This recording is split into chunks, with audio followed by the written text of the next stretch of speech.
Hello everybody, this is a brief lesson on theocentric worship, that is, worship where we glorify the triune God and have Him at the center of our focus.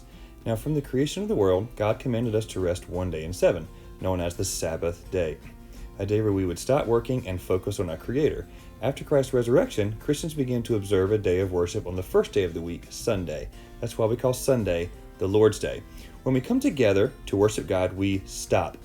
We take a moment to rest from labor, which teaches us that God is sovereign and the world will continue to spin on its axis, even without our expert help.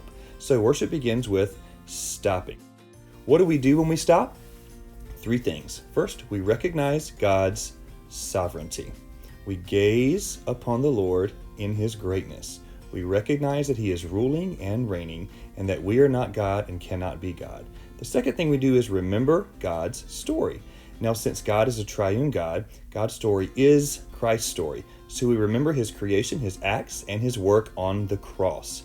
This is the essence of Christian worship, reminding ourselves of Christ and His finished work on the cross.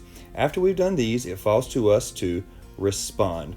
We respond to God's sovereignty and to His story in prayer, in praise, in song, in devotion, confession, encouraging one another with Scripture, in the sacraments, mainly the Lord's Supper, and yes, we can even respond in silence. This is what I call the 3 R's of worship. Finally, Scripture shows us that God likes for His people to worship and encourage one another together as a community. So on the Lord's Day, these acts should be congregational.